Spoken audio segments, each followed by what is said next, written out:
Once the alpha bailed, the rest of the gray wolves dipped, scattered, and vanished into the darkness. He seized the chance, leading his crew to grab a cow carcass and rope it up for the tribe. They hauled it back with the pigs while grabbing a mountain of firewood from the perimeter. The wolves watched. Those wolves knew the spears and bows were bad news. Plus, every tribe member was packing a flaming torch. They had to sit there and seethe while the humans swiped their kill. Even the peacocks got sniped. Everything became prey for the Han tribe. The starving wolves were backed into a corner, eyeballing those trapped foxes. Before they could pounce, the whole man-made riverbank erupted in flames.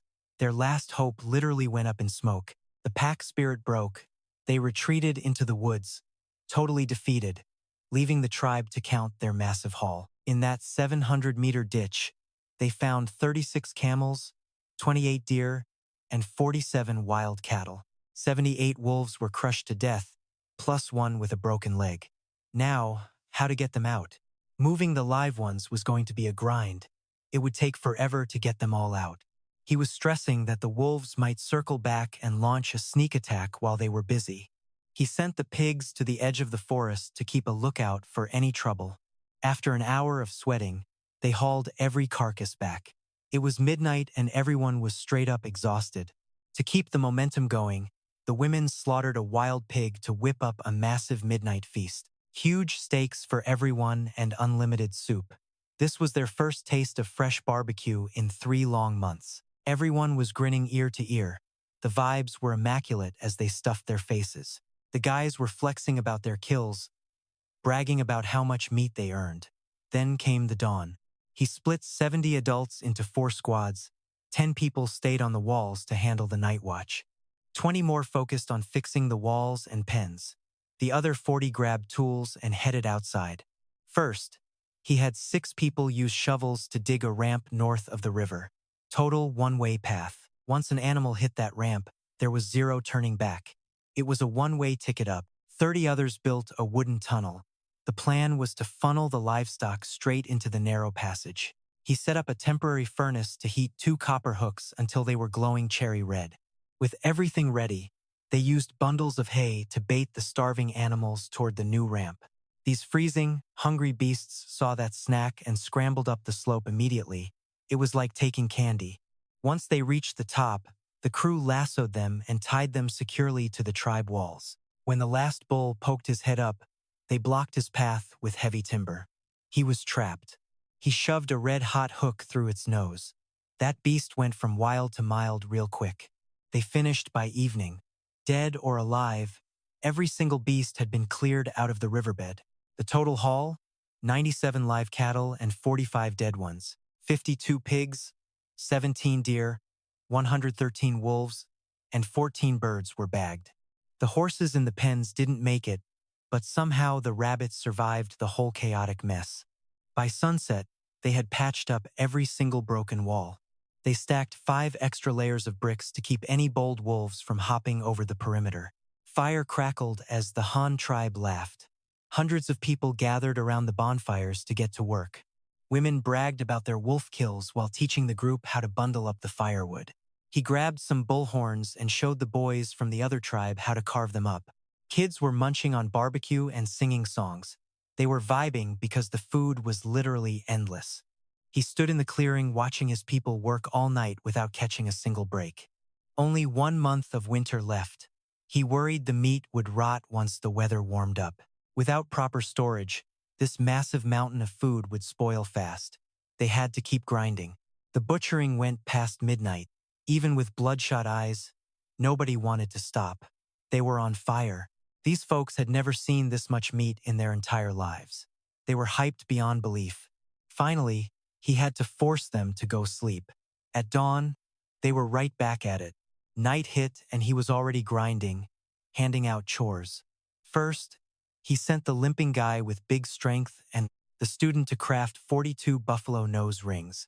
Then he told the guys to dig 2 small ponds for soaking over 200 animal skins. The rest of the crew kept sorting meat, while Big Tree cleaned up the horns and tendons. Meanwhile, he pulled aside 3 grown men from the Peak tribe to grill them about where they used to find salt. "Where did you get your salt?" he asked. They said it came from a tiny cave tucked deep inside their mountain range. Only little kids could squeeze inside to grab it. The adults had never even seen the source. He liked that answer. Next time we go, you lead, he said. But with wolves lurking in the western woods, he had to be smart. He planned to forage soon, and now that the salt mine was found, he did not have to stress about seasoning anymore. He ordered the salt reserves opened and started teaching them how to cure meat and sausages. Meanwhile, the leaders hurried back. The crew rushed back to camp. They took his warning seriously, and the two big bosses started whispering about their next move. After a minute, the chief decided to take 20 men to scout the hunting grounds and see if the kid was legit. Meanwhile, he stayed behind to lead the women in building defensive walls and fences. They even copied the Han tribe building style. Using timber and clay, they crafted feeding troughs like the fancy trade goods they had seen. They boiled soup and talked shop. While eating, they whispered about how powerful a tribe must be to make such high-end bowls. They were seriously impressed by it.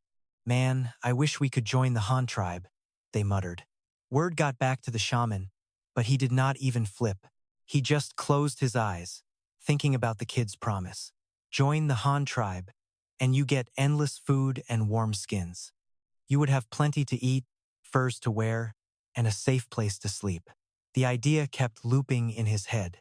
It was making him dizzy. Suddenly, he snapped his eyes open and yelled, "Our tribe is just as good as the Han. Why should we join them? That Han leader claims he can make food grow from the dirt. Let us wait and see first. What if he is just lying?" Right then, the chief returned from the hunt, clutching a string of bone necklaces in his hand. He walked into the tent and said, "Look, we found these on a bunch of frozen corpses out in the woods." The shaman nodded. It seemed like the Han guys were telling the truth. Both men went dead silent, not knowing the play. After a bit, the shaman spoke up. "I have had our people building walls, but if those cannibals actually show up, attack us, do you think we can hold them? No way. Those fences are so weak even a kid could climb them." The shaman sighed. "Fine, put more guys on guard duty and have the women and kids start crafting some more weapons. But if we cannot win when the time comes, then what? Man, if we just had more people, we might stand a chance." The chief nodded and started to leave to get things moving. But then he stopped, like he just had a massive brain blast. "Wait, I have an idea to get us more members." The shaman's eyes lit up immediately. "Well, don't leave me hanging. Remember the Luke tribe guarding that chestnut forest? I bet they are dying to get their hands on some of our pottery. We can trade these pots for people. Think about it. The Han tribe traded one pot for 2 boys or a girl. So we go to the Luke tribe and offer them double the deal. 1 pot for 2 women or 4 young boys. Then we take those people and flip them back to the Han tribe for a profit. We keep the extra ones ourselves." The shaman was stunned. He never realized trading could be such a hustle. "You are a genius," he said, clearly impressed. Not even that kid on the West Bank thought of this trick. And just like that, the world's first middleman was born. It was prehistoric arbitrage. Do it. Take some men and head to the Luke tribe right now. Use the pots we already have. The shaman barked out orders while the chief rushed to get things ready. Meanwhile, back at the Han tribe, things were tense. Our guy was racking his brain, trying to figure out how to wipe out that wolf pack once and for all. Those beasts were camping in the woods and would not budge. Plus, they only had enough salt for 200 people for a month. This standoff could not last. Going out for a head-on fight was suicide. If he sent a small team, they would be lunch. Right then, he heard Ku Ben yelling outside the cave. "Let us see if you can behave yourself today. Don't move." The limping guy and big strength were struggling to get those nose rings on the wild buffalo. The beasts were losing it. They were thrashing in pain. Ku Ben grabbed a branch covered in sharp thorns and started poking the buffalo in the rear. His eyes went wide. He had a brilliant idea. He burst out laughing and ran out to find some thorny vines nearby. These vines were thick as fingers and covered in rock-hard thorns, perfect for making a lethal trap. He grabbed his stone axe. He chopped them into thumb-sized pieces and soaked them in freezing water until they were solid ice. Now, he just had to wait. Once the ice freezes solid over those thorns, I finish it off with a thick, juicy layer of pig fat. Just wait until the wolves gulp these down. That ice melts in their bellies, and then those sharp thorns start shredding them from the inside, puncturing their guts until they drop dead. Around noon, he hopped on Tiger Mountain and rode to the woods to start the baiting. He tossed out some nasty animal guts to soften them up first. Just a little snack to lower the pack's guard until evening. The next feeding was the real killer. He had baskets overflowing with those ice-wrapped, fat-covered thorn traps ready to go for the night. He scattered them all along the west forest. He couldn't slack off now, so he told the guards on the wall to stay alert. They had to watch the forest edge like hawks. Don't let even a single twitch in the shadows go unnoticed tonight. After that, he dragged his exhausted body back to the cave for some rest. Winter was almost over, and the tribe's to-do list was huge. Spring planting and salt mining were now top priorities for their survival. The tribe's future basically depended on getting these two things right. Back then, livestock was scarce. Just 16 blue horses, and only 2 of the mares were actually strong enough to handle the heavy plowing. But compared to these wild buffalo, those horses were tiny. The old, dinky plows they used before just weren't going to cut it anymore. A new design with a wooden frame and double blades started forming in his head. While he was busy geeking out on plow tech, while building the bronze plow, Big Thuk, the guy who always wants a piece of everyone's pie, kicked off his big trading journey to other tribes. The Lee tribe had over 230 people living near massive chestnut forests. Sure, chestnuts weren't exactly a 5-star steak dinner, but they couldn't live on nuts alone. Still, when hunting season was a total bust, these snacks kept them from starving or turning into mutants. Life was pretty chill for them. They were settled south of the Black Rat tribe, not too far, but not exactly next-door neighbors either. It was exactly a one-day hike. For primitive tribes, that's a pretty standard commute since they didn't have any Uber drivers back in those days. Without any cars or bikes, it was all about leg day, every day. You had to get back to camp before the sun went down. Nighttime meant predators were out, and things got scarier than you can imagine. Big Thuk grabbed 10 of his toughest, most muscular guys, and they hiked for a full day. They hit the Lee tribe exactly when dinner was being served. The Lee tribe chief, Mao Lee, and his shaman were ticked off immediately. It had been 3 months of winter, and everyone's food stockpiles were looking pretty pathetic and low. They were barely hanging on, so having guests show up now felt like a total scam. Like, are you guys just here for free food? Mao Lee's face went dark, and he was being a total jerk to Big Thuk. Thuk knew he wasn't exactly getting the red carpet treatment. He plastered on a fake smile and swore they weren't there to mooch. He quickly told his boy, Ma Li, to bust out the snacks. Mao Li finally chilled out a bit and showed them into the village. It was a cluster of about a dozen funky, semi-underground dirt houses. They looked a lot like the Han tribe's brick kilns, half buried, with a bunch of branches forming a dome-shaped roof on the top. After slapping some mud on it, they left a hole for the smoke. As soon as Big Thuk walked in, the central fireplace grabbed him. The Lee tribe was busy roasting chestnuts and meat. Thuk felt a bit awkward, but just as he was about to show off his ceramic pots, he saw Mao Lee's death stare. The chief was clearly not having it and was in a really bad mood. He thought Thuk was just eyeing their food like a hungry dog. But Thuk stayed cool and calm, telling his crew to get ready. They brought out the ceramic pots and meat to start cooking dinner themselves. When Mao Lee saw they actually brought their own fancy supplies, his whole attitude shifted instantly. He couldn't stop staring at those shiny pots, especially after hearing how they actually worked for cooking things. Using these pots to cook hot meat, saved food and warmed you up, Mao Lee was totally sold, even though Big Thuk was probably exaggerating. Mao Lee didn't really care about the hype. With the tribe running low on snacks, finding ways to stretch their food was priority number 1. It was crucial, but as soon as they started talking cash, things got messy. Thuk only had the big pots with him. You see, since there weren't any smaller bowls to compare, Mao Lee thought Thuk was totally ripping him off. He figured the price was sky high for nothing. After haggling like crazy, they finally agreed. One ceramic pot for 3 young boys. A pretty steep price if you ask me, but hey, or 1 woman and 1 boy. Thuk was playing the long game here, trying to beef up his tribe's military power and overall strength. He only wanted boys. He thought women were too weak and would just slow his squad down. These kids were only 10 or 11. But in tribe years, they'd be adults in no time. Give them a little training, and they'd be ready to slay enemies on the battlefield. Mowgli wasn't exactly thrilled about giving away his young talent like that. Even with a big tribe, losing that many kids starts to hurt. He couldn't keep losing people. So they made a deal. This was a one-time thing. Future trades wouldn't be just for the boys anymore. Thuk just kept nodding and grinning like an idiot. The next morning, he left 5 pots behind and walked off with 15 brand new recruits. Happy with the haul, he headed back to the Black Rat tribe. Winter was fading, and he was already plotting his next big deal. He was crunching numbers for his next move. Meanwhile, the Han tribe was totally stoked after surviving that epic battle. What a wild ride. Remember that insane battle to protect our tribe?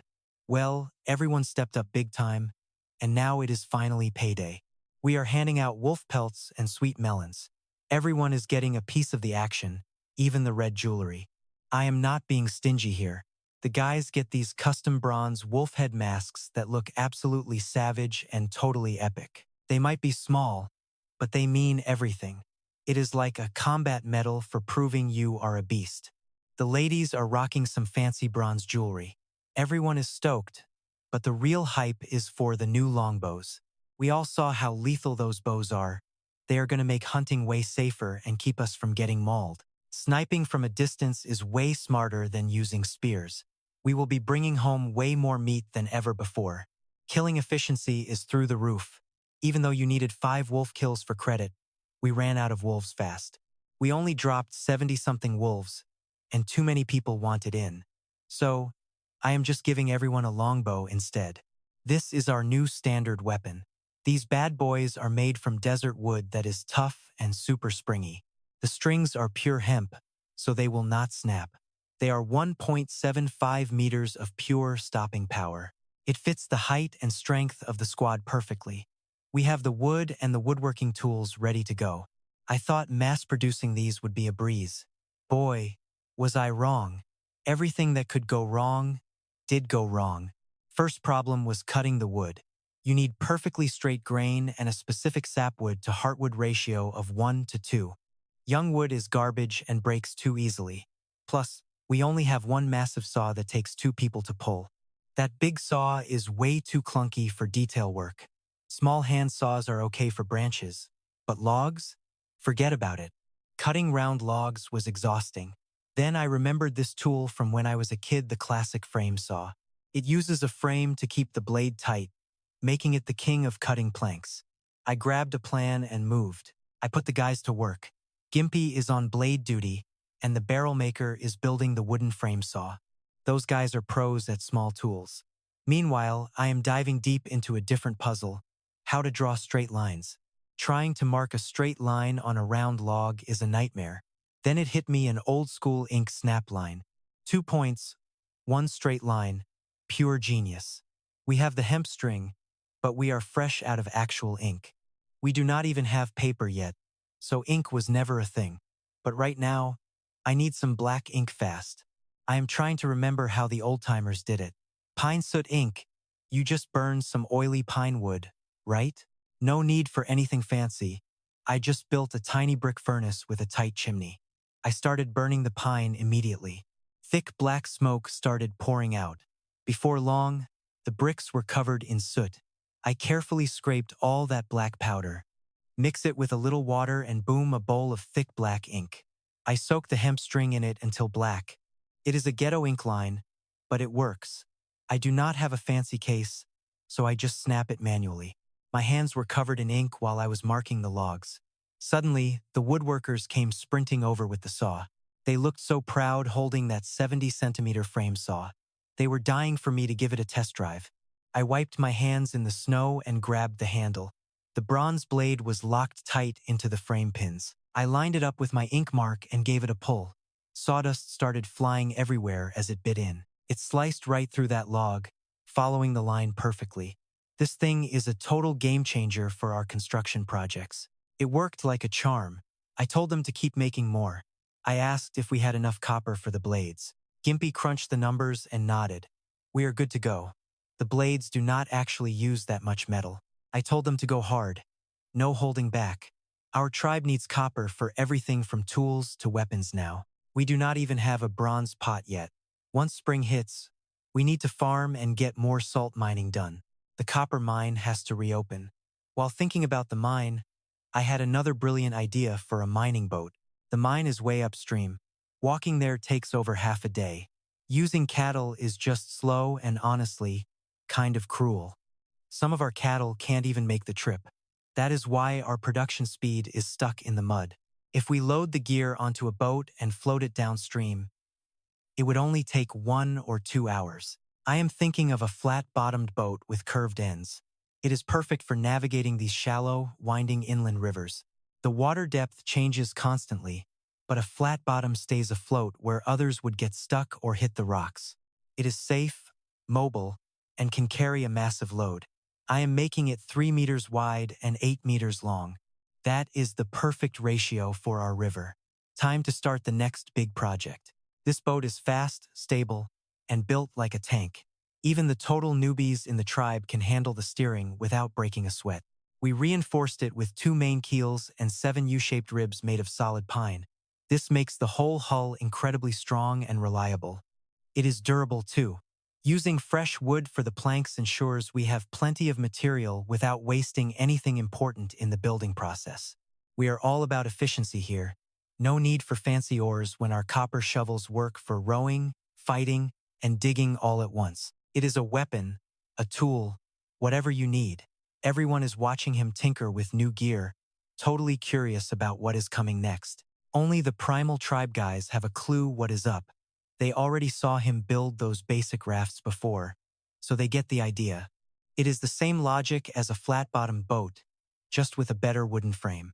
Then, one afternoon, while the work was really heating up, he was leading the crew when the guard, Wu Mao, started screaming. He spotted over 20 people coming from that small river to the east. Looks like the Black Rat tribe is heading our way. He felt a sudden jolt of suspicion and quickly scrambled up the wall for a look. He scanned the horizon and saw Shuda leading 10 grown men and 10 young boys, all rushing toward the gate in a huge hurry. He wondered how the Black Rat tribe, with only 150 people, managed to find so many boys who were almost of age yet.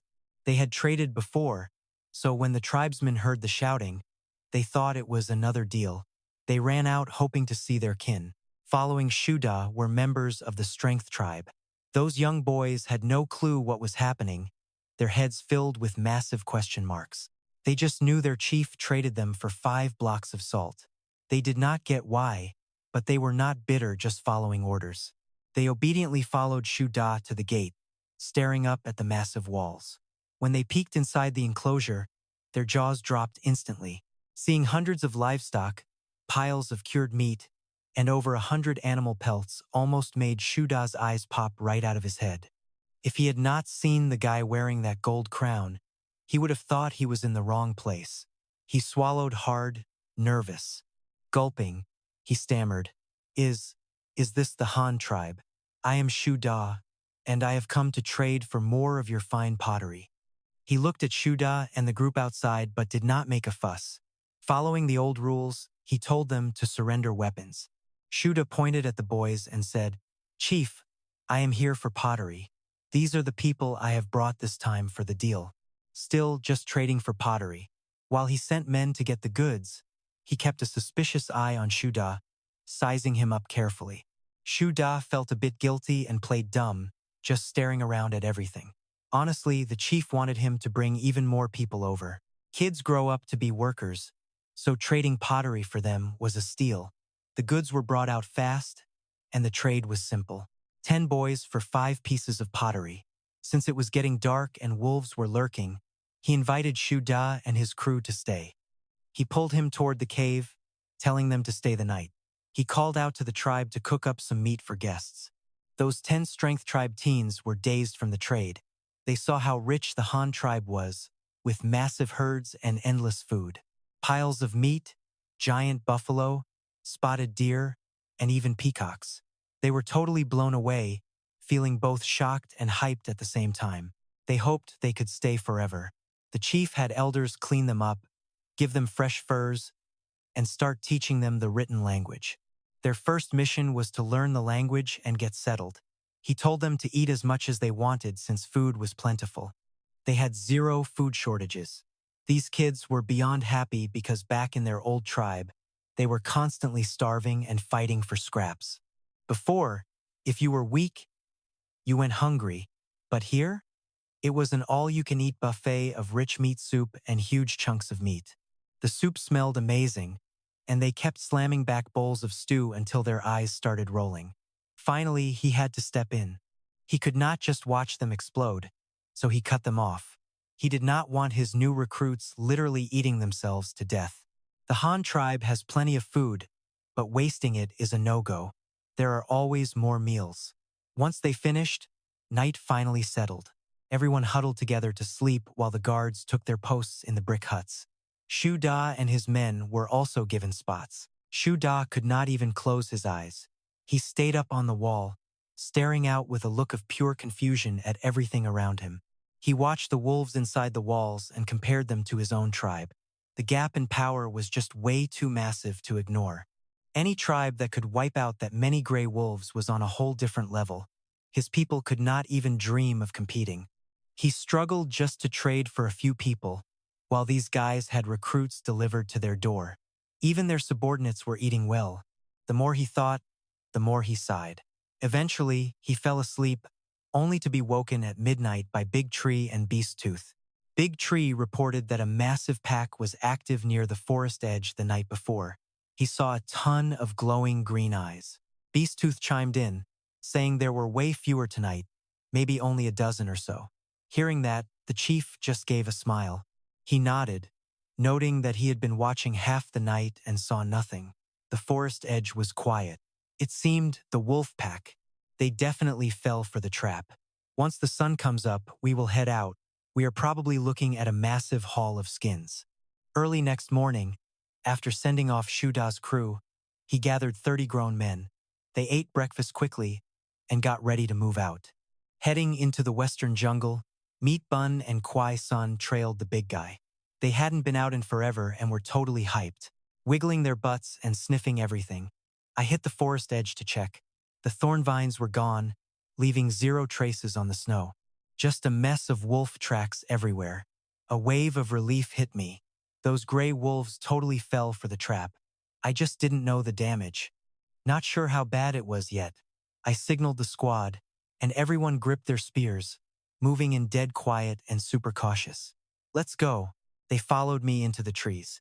It was eerie quiet, only the crunch of snow under our boots. Even the dogs were behaving for once.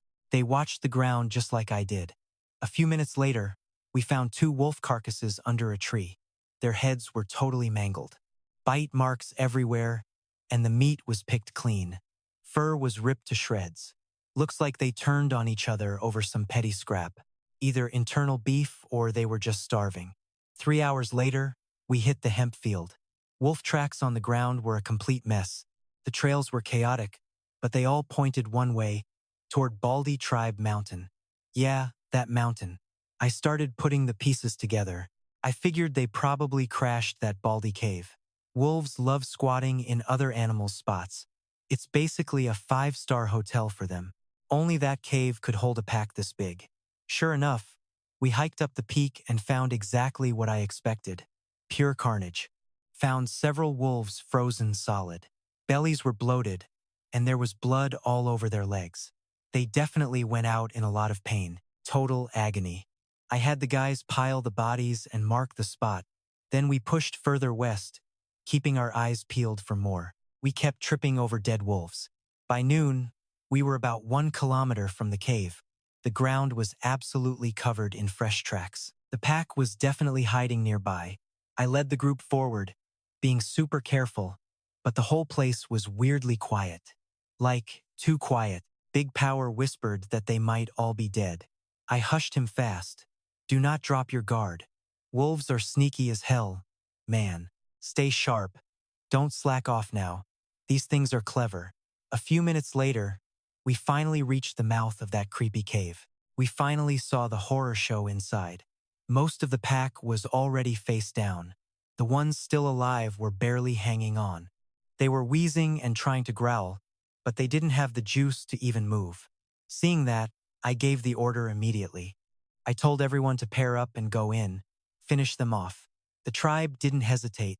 They moved in to clean house right away. Time to collect the loot. Wolf meat is back on the menu, and my people never waste a meal. They were hyped for this. While they worked, I led a few others back to the Baldy cave. I rushed to the entrance where we found that cord earlier. A massive boulder was blocking the way.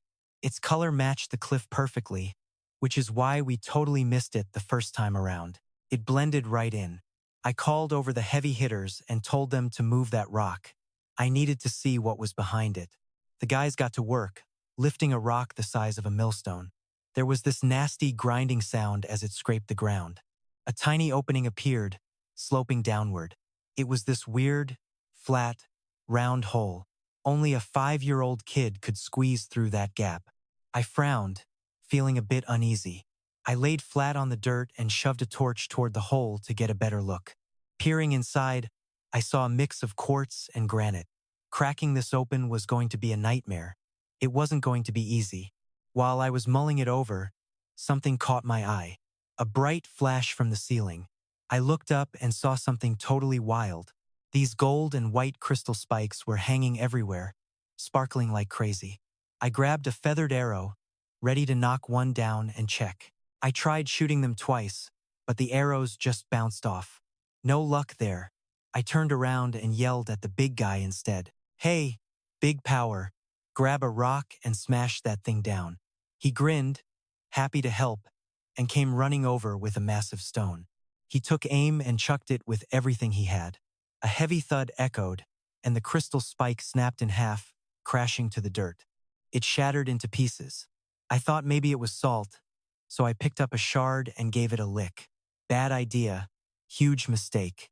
I spat it out instantly. This definitely wasn't salt. It was just some natural mineral deposit. I was pretty bummed out by that discovery. Feeling let down, I turned to the 3 Baldy guys. "How did you guys even find out there was stuff down there anyway?" "Just luck, I guess." They looked at each other for a second before explaining that some kid accidentally fell into the hole years ago. When we hauled him up with a rope, he was clutching this stuff. Since then, we've come back every year to harvest some more. We grab it once before the cave freezes over, and again when it thaws. Hearing that, I started doing the math in my head. I needed to widen this entrance to get a real mining operation going.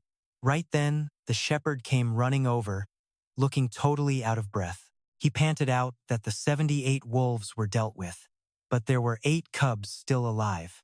What should we do with them? Wolf cubs? My eyes lit up immediately. I didn't say a word, just started walking over there to see them for myself right now. These poor little guys were huddling against their dead mom, crying because they were starving. I couldn't help it. I felt bad for them. I told the tribe to take them back and raise them. But then, a second later, something started feeling really off about the numbers. The original pack had at least 100 wolves. If we only found 78, where the hell were the other 20 or so? He looks west as a beast's gut-wrenching scream echoes. That sound alone could make your skin crawl. He snaps to attention, signaling his crew to gear up while grabbing his own bow and a heavy spear. Tracking the noise, he sprints nearly 1 kilometer to a sunny hillside where the air feels heavy and tense. Cold sweat hits him instantly. He sees 27 gray wolves in a death circle, closing in for the kill. They're attacking a massive thunder beast, a prehistoric rhino-looking tank covered in thick, armor-like skin. The thing is huge, weighing several tons, but the pack has shredded it, biting every vital inch of its body. Its belly is ripped and bleeding out fast. Its dull eyes lock onto his and suddenly flicker with a glimmer of hope. It's begging him for help. 2 wolves break from the pack, baring their teeth as a warning to stay away. He doesn't flinch. He lets 2 arrows fly, and both wolves drop mid-growl, twitching before they finally go still on the snow. The rest of the pack loses it. They let out a collective howl and charge him like a furry tidal wave. His heart skips a beat. He chucks his bow at a lunging wolf and rolls hard across the frozen ground. Scrambling, he grabs a fallen spear. With steel in his hands, he feels a lot more confident than he did a second ago. Thank God for those past life combat skills. He spins the spear, a blur of wood and iron, ready for war. He carves a path through the wolves toward the thunder beast, swinging his weapon with deadly, lethal precision. Even half dead, the beast knows a friend. It shifts its massive bulk, using its armored back to shield him from attacks. After a brutal struggle, he's bleeding from a few scratches. Luckily, the injuries are all pretty minor for now. He's wiped out most of the pack. Only 6 terrified wolves remain, and they're looking to bail fast. He's seeing red now. No way he lets them escape. He heaves his spear with everything he's got left. The spear pins one wolf to the ground. He snatches his bow from the dirt and picks off 2 more fleeing wolves. He's ready to hunt the rest, but a weak moan from the beast stops him. It's calling out to him. He turns to see the beast trembling on mangled, bloody legs, somehow still trying to stand up straight. Its belly is miraculously unharmed. Then, the beast roars one last time, using up its final spark of energy. With a heavy thud, her swollen belly collapses. Look at that. A tiny thunder beast calf is born. Ignoring her wounds, the mother gently licks the newborn, cleaning away the mess with pure motherly love. Once the job is done, the mother looks at him, her eyes swimming with a mix of blood and tears. She nudges the little one toward him and sinks down on her front legs in a desperate, silent plea. She knows she's done for. She is literally entrusting her baby's life to him right now as her breathing grows shallow. His eyes sting with tears. "Don't worry, I've got him," he says, his voice cracking as he watches her. He strips off his ragged animal skin coat and carefully wraps the shivering little calf to keep him warm. Exhausted and bleeding, he stumbles back toward the cave. He's barely gone a few steps before it finally happens. Behind him, the heavy thud of the mother hitting the ground signals she is gone from this world forever. Back at the cave, his people are on high alert. Seeing him covered in blood, they start to panic. He waves them off. I ran into the rest of the wolf pack and had to fight them off single-handedly. A few got away, unfortunately. He gestures to the tiny creature nestled safely in his arms for the tribe to see. Take care of this little guy. From now on, he belongs to our tribe and we'll raise him like our own. Stone runs up, grinning. Those 3 cowards didn't get far. We caught and killed them already, boss. He finally exhales. The pack is officially wiped out. The tribe doesn't have to live in fear anymore. After resting, he tells the whole story. By the time he's finished, the women are all sobbing. The men try to act tough, but you can tell they're feeling the weight of the beast's sacrifice too. He decides to bury the mother on the hill. We'll call it the Hill of the Entrusted. Everyone agrees.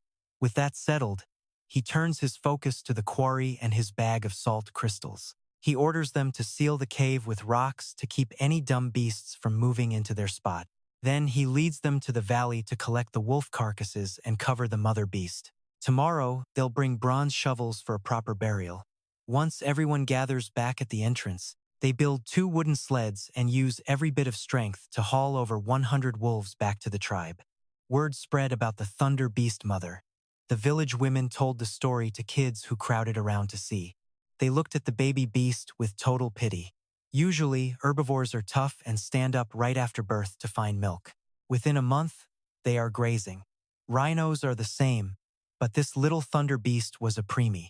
Born a month early, its eyes were still shut after 12 hours.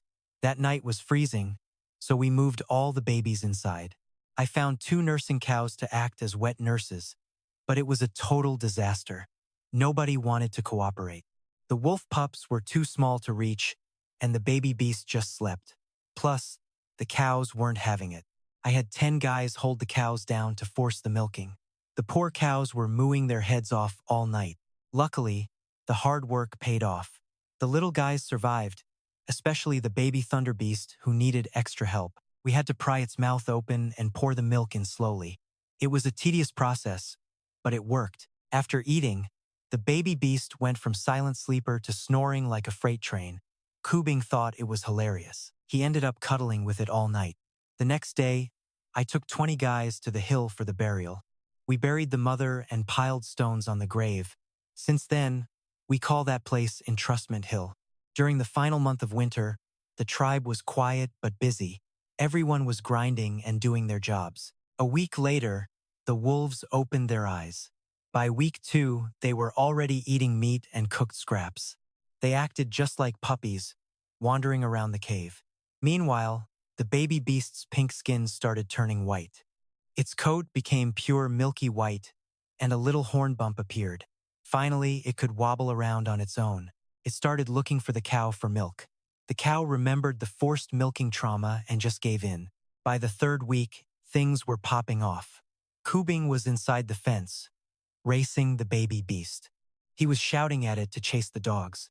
I watched them and realized its name, Run Run, was pretty lame. Kubing stopped the beast and asked me for a better suggestion. He wanted something with a bit more soul. I told him to call it Bon Bon because it sounds like fast. Kubing loved it and started yelling the new name. By week 4, the carpenters crushed it. They finished 70 longbows, and the quality was top tier. I checked every single bow myself. With our new tools, these bows were actually better than my personal one. The women were busy fletching arrows using mai and wood. We had the glue ready and were waiting for more copper. I planned to make bronze arrowheads later. For now, we used the 200 old bows for training. One morning, every adult in the tribe gathered up. We grabbed the long bows and lined up in 3 rows.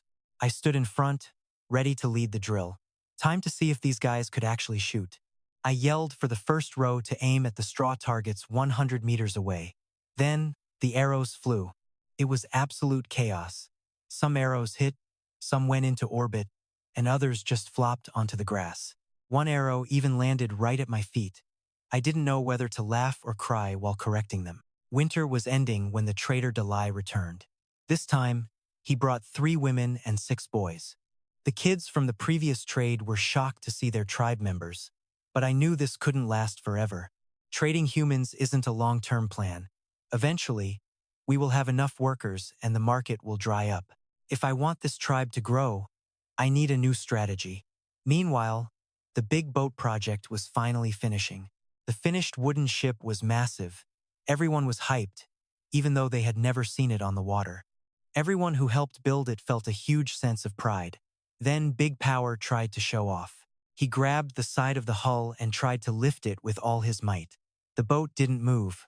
He scratched his head, confused about how we would get this giant thing down to the river. I just smiled and pointed at the man-made canal nearby. We just had to move it a few feet. Big Power was baffled since there was no water in the canal yet. I kept my mouth shut and smiled. I told everyone to grab their shovels and wheelbarrows. It was time to show them some real engineering. With winter ending and the weather warming up, it was the perfect time to let the water flow. I led 30 people to the head of the canal. Everyone else followed along to watch the show. The kids were hyped, chasing the month-old wolf pups around. It felt like a festival out there. Kubing even brought Bon Bon along after finishing his dinner. The whole crew was ready for action. Those 2 punks, Nuok Bao and Hoi Sun, bolted already. All I can hear is their yelling from way off in the distance. Guess they are just out celebrating spring. Right now, only 2 meters of dirt stand between the new canal and the river. Break this last section and the water flows. We get to work fast.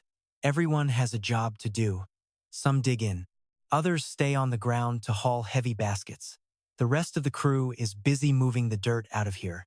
Everyone is grinding hard. By noon, we are down to a thin 30-centimeter layer. Suddenly, the bottom starts to leak water. I yell for everyone to scramble out. Once they are safe on the bank, I tie a rope around my waist for backup. I grab my shovel and head back down. This last part is too dangerous for anyone else. I have to do it. I grip the shovel and hack away. After 10 hard swings, the water starts bubbling up faster and faster through the cracks. A second later, a massive jet of water explodes like a bomb. The pressure is insane and it sends me flying backward. The tribe screams and hauls on the rope. In a flash, I am safe on the bank while the flood surges out. The tiny hole turns into a massive crater. Minutes later, the water has carved out a pool the size of a field. Everyone is just frozen on the bank, staring at the chaos. The current is spinning into giant whirlpools that swallow anything nearby. Fish are getting tossed around like crazy. The wolf pups have never seen this. They are yelping and running for their lives. Kuben and Bonbon are freaked out. They bolt and hide behind me until the water finally starts to settle down. The two rivers are finally connected as one. The women are already there with their baskets, hyped to catch some fresh fish.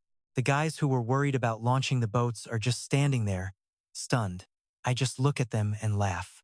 Look, the water is right here now. You do not have to hike miles for a drink. Everyone is losing their minds. Their eyes are finally open. It finally clicks. At first, they thought I was crazy for stopping the food hunt to dig. They did not understand why we were making bricks instead of hunting. Some even thought the canal was just a big trap. But now, seeing the water fill the whole canal, they finally get the real reason behind all that backbreaking work we did. This is just step one. Now we build irrigation channels along the banks and start growing our own crops right here. My ultimate goal is making sure this tribe never has to worry about food or clothes ever again. No more starving. It is spring, and the plan is in motion. The whole village is buzzing as we celebrate the canal being finished. After a huge feast, I grab a bundle of seeds and lead the crew to the new fields to start planting. Growing rice is high-tech stuff. You have to keep fields flooded without drowning the crop. It is a delicate balancing act. We have to use every single inch of soil perfectly. That brings up a huge question. How much rice do we plant? How much land do we need to clear? These wild rice grains are massive, way bigger than the ones from my past. Back then, a pound of rice was 26,000 grains. This stuff is better. A pound is only about 12,000. I am starting to sweat because we have few seeds. In my old life, I only grew some veggies for a week. I do not know a thing about rice. If I plant everything and the harvest fails, we are in deep trouble. I think it over and decide to take a risk. We will only use a fraction, about 264,000 seeds. How much space does that take? Based on the size of the wild rice from the swamp, I do some math. I settle on 64 mu of land. It is not exactly a massive plantation, but it is not a small garden. We are talking 400 meters long and over 100 meters wide. That is basically the size of 6 soccer fields. Once the plan is set, the fields are laid out south of the canal. The edge starts right near our wall. Then we start digging the irrigation grid. I want channels running vertically and horizontally to keep the water moving for everyone. Each channel is about 1 meter wide and half a meter deep, stretching south for 110 meters. I get the labor organized. We have 50 guys and 50 shovels, so everyone takes a 2-meter section of dirt. It takes less than 30 minutes to knock out a channel. Everyone works together and we finish it all in a day. On the first day of the year, the rain finally hits. Everyone who suffered through the winter lets out a sigh. Winter is over. But other tribes are not doing so hot. They are checking their losses, and it is a disaster. When they look at the numbers, their hearts sink. Every village is a mess. It is way worse than they thought. Small tribes with under 100 people lost at least 10. Most of the victims were just kids and grown men. This winter was just too long. Many tribes ran out of food and could not hold on until the spring arrived. They were starving. For those groups, winter was not just a season, it was a death sentence for their entire people. There was no other way. They had to abandon some kids to starve while the men braved the blizzards. If they got lucky hunting, they might find a stray beast or some berries. If not, they returned empty-handed. Many froze to death or got wiped out by predators. Even survivors came back mangled, broken, and defeated. Losing fingers or toes to frostbite was common for them. But compared to those tribes, his own was actually thriving. They weren't just surviving, they were flourishing. Food was everywhere in the tribe, and the elders were finally keeping the peace. A win like this called for a spring ritual to pray for a good year. He didn't argue. He had his own ideas for the ceremony. No sacrifices allowed here, they were just going to honor their ancestors. The ritual needed structure. He sketched a plan and personally built a massive hall using logs and barrels. He had the women sew a flag with a giant Han character on it. Once everything was finally set and ready to go, he gathered every single tribe member for their first ever ritual. Then, the heavy drums started thundering through the air. Everyone started dancing, celebrating their happy lives while feeling a deep sense of hope for what the future might hold. In that moment, they knew that under his lead, the tribe would only get stronger and better as the years went by. After the ritual ended, everyone got straight to work. Resources were tight, so every single person had to pull their weight. They only had 2 double plows in the whole camp. He picked 2 bulls that had been acting pretty chill and obedient lately. He harnessed them up himself to start plowing, but these big wild beasts weren't fully tamed and ready to listen yet. They wouldn't walk straight, so one guy pulled the nose while another held the plow steady to keep the lines deep. They kept the depth perfect. With those heavy copper blades, they were tearing through the earth and flipping the soil like absolute pros. Each pass cleared half a meter. At 30 centimeters deep, they could finish the whole field in 3 days. Once plowed, they would level it, flood it, and sow the rice seeds in perfect rows. The ground was changing fast. The ground looked totally different now. The pale green surface was replaced by rich, crumbly brown soil that was ready for planting. A group of new teens carried baskets along the freshly plowed rows, working hard and staying focused on every single weed. They cleared out roots and weeds carefully. He thought about fertilizer but decided to skip that step for the time being. They didn't have any ready, and besides, this virgin soil was already fertile enough to grow one hell of a crop. It took 3 full days, but the plowing and leveling were finally done. But looking at the weather, he felt uneasy. Mornings and nights were still freezing cold. If he sowed the seeds now, they would probably just die in a single night. They'd freeze in a single night. Luckily, there was other work to do with those grass seeds they found earlier. It was the perfect time to plant grass and bark for the tribe's future livestock to eat once they started ranching. The area west of the fort was set for grazing. Everyone grabbed sacks of seeds and headed out. They spread out across the field, scattering seeds everywhere. Since the ground was still wet from the rain, survival was almost guaranteed. The recent spring rain made the soil perfect. Those seeds would take root and sprout into green shoots in no time at all. Fresh, green sprouts everywhere. The rice wasn't ready yet, but the tribe was doing okay for food and clothes for now. So what now? He had a solid idea. Upgrade everyone's footwear by making straw sandals for every member of the tribe. He gathered the women and showed them how. It wasn't hard, just weave the grass together in a simple cross pattern like this. Form the sole, tie it on, and boom, sandals. Once they saw how easy it was, everyone started making their own pairs. Time for a massive spring cleaning. Groups headed to the river to wash up and clean their gear. They washed their furs and leathers.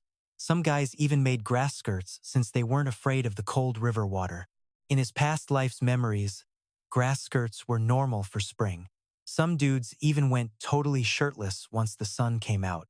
He thought it was cool and tried one on, but his pets saw it as something rare and started chasing him around. They chased him down and ripped the skirt right off his body with their noses. Then, they ate it like a snack. It was hilarious but annoying. He went back to his furs just as the elder came running over looking totally panicked. "Chief, we are almost out of salt." His heart sank instantly. So much for a relaxing afternoon with the tribe. Salt was vital for survival. He had to find a way to get more before the situation became a real disaster. His only plan was to have them eat the cured meat first. It was salty enough to help them out for now. But the elder frowned. Why not go get salt from that dangerous cave in the western mountains he had heard about? He shook his head. Only kids could fit in there, and he was not about to risk their lives for a little salt. It is sketchy, but do not freak out. I know how to craft the mountain splitter tool. We are just low on gear. Need to hit 8 Treasure Mountain for ore. Tribe is living on smoked meat for now. Everyone has to step up and grind. We are grinding together to plow 20 riverfront rice paddies. Water is flowing. After some sweat, 64 fields are totally prepped for planting. Plowing is done, So mining is finally on the schedule.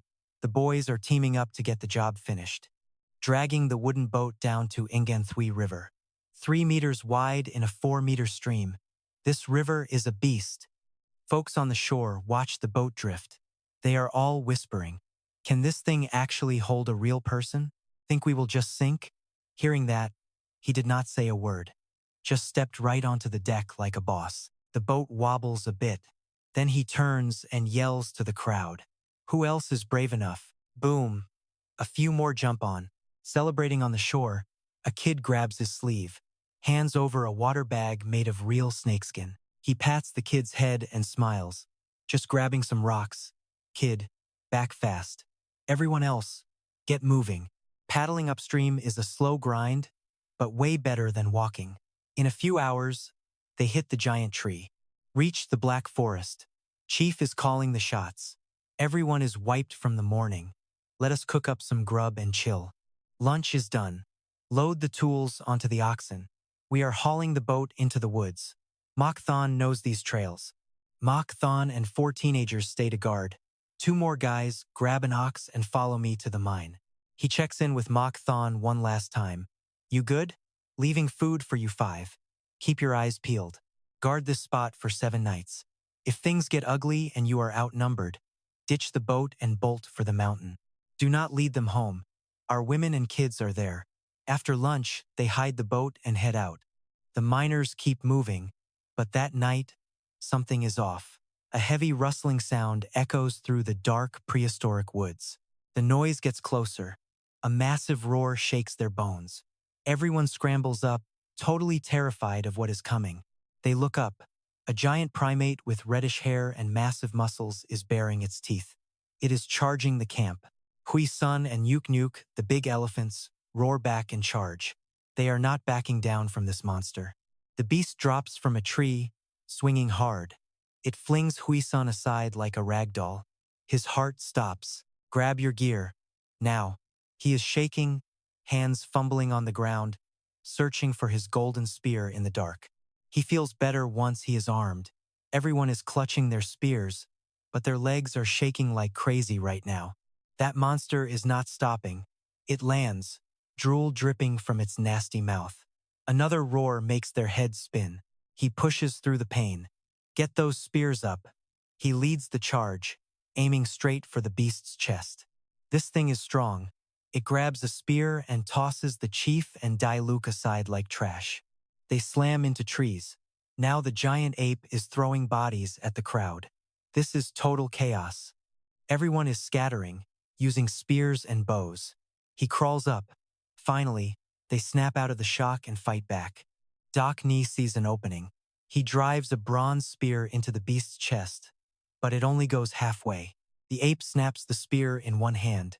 Hui Sun is back up, though, letting out a furious roar from behind. A sneak attack actually works. The ape goes flying, but it is just getting started. This thing is savage. It snaps Hui Sun's tusk. Blood is spraying everywhere. Things are looking really bad for the tribe right now. He spots a gap while the beast is hurting, stabs it with his spear. This is our only shot. Han warriors, use the wood. 7 spears hit the beast's chest from every direction. It is a total bloodbath. The ape chokes on blood and hits the ground hard. It is over. But man, the tribe took a hit. 2 teens are gone. His chest is shredded. Dailuk lost 3 teeth. Almost everyone is bleeding or bruised up. Cannot even catch a breath. Shouting starts echoing from the distance. His stomach drops. This is not good. A massive army is coming. Get ready. That giant ape might have just been a scout for another tribe. Right into that massive beast's chest, it thrashed around, coughed up some blood, and then boom, stone cold dead, no more movement. The brutal fight cost the Han tribe dearly. 2 teens are gone, and Gao's chest is ripped wide open. It is a bloodbath. Dailuk took a hit to the head, losing 3 molars. Plenty of others are bruised. Before anyone could even catch their breath, shouting echoed from the distance. My gut just sank. Something felt off. Like, majorly off. More enemies were definitely on the way. A massive wave of enemies is coming. Gear up. That giant ape we just killed? Probably a soldier from a rival tribe. He tells Big Tree to take the 5 teens, all the cattle, and the wounded and dead with him right now. Run straight to 8 Treasure Mountain. Once you arrive, find a place to camp. If food runs out, kill the cows. Big Tree is crying and refuses to listen. He argues back, "Then where the hell are you going? Where are you going?" The boss snaps, "We are staying here to lure the enemy so you guys have time to escape. Now get out." Big Tree wants to say more, but seeing that angry face, he just leads the group away. The boss turns around. He whispers to the remaining hunters, "Grab your bows and follow me. Everyone, take a torch from the fire and follow. Toss them ahead so we can see the enemies coming.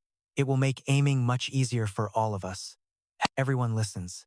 The torches light up the area while they hide in the shadows, nerves fried. Don't make a sound. Wait for the signal. When they get close, wait for my command to fire. Once you shoot, don't worry about anything. If you miss, just run. Our goal is to bait them elsewhere. The enemies creep closer in the dim light, looking creepy with their weird body paint. They are rocking weird paint all over. The cannibal lead hunter, Q Kien, sees the giant ape corpse and his face freezes. His face goes pale. "Everyone, get over here. Our master has been killed." The boss doesn't get it, but acts fast. He seizes the moment and screams, "Fire!" A volley of arrows flies out together, hitting every single target at once.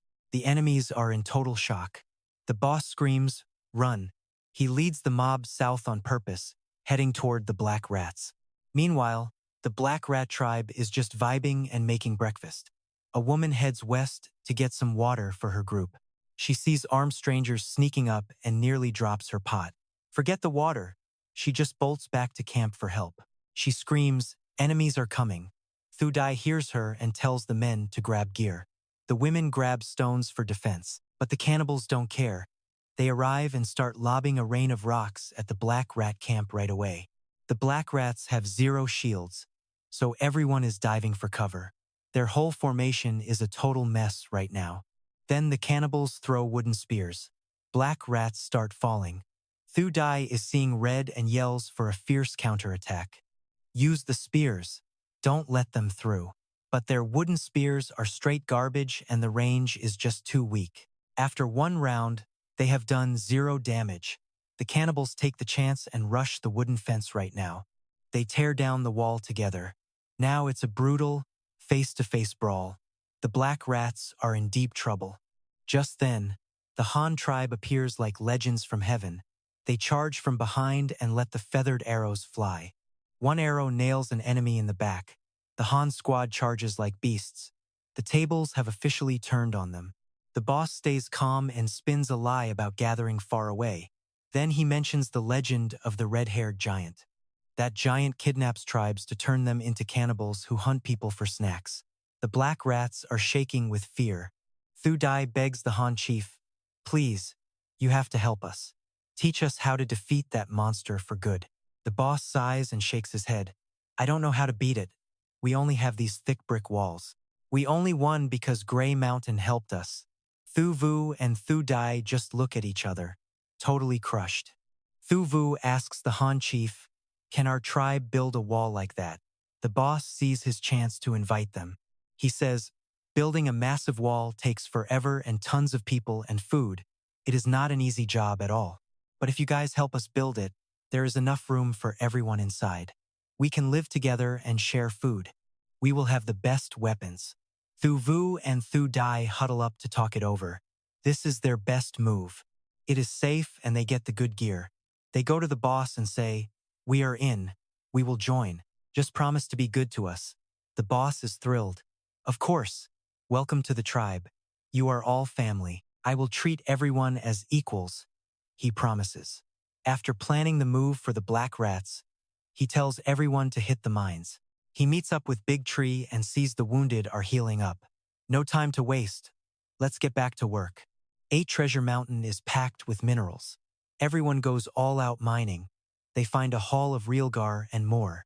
They approach the Han tribe chief and say, "We agree to join you. Please just look out for our people." "Sir." The chief is stoked. Of course. Welcome to the Han tribe. From now on, you are all part of our big family. I will treat everyone here fairly. After sorting out the relocations, he signals everyone to get back to the mining work. He meets Big Tree and sees the wounded are doing better. Everyone gets to work without wasting a single second. The mountain is rich with minerals. They give it their all. They find a lot of realgar and other stuff. The work at 8 Treasure Mountain is going strong.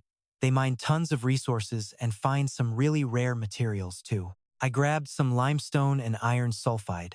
My plan? Turn that sulfide into sulfuric acid to blast some rocks. Mining was done. No surprises on the trek back. Met up with Moo Dun and the guys guarding our wooden boats. The boats were loaded down with ore, sitting low in the water.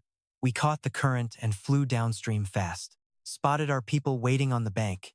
Even the new Black Rat tribe was there, watching us pull in. I came back like a hero with all that loot. Everyone cheered, and the guys rushed over to unload the heavy ore. But I was stressed. Our tribe just got way bigger, and finding a place for everyone was becoming a massive headache.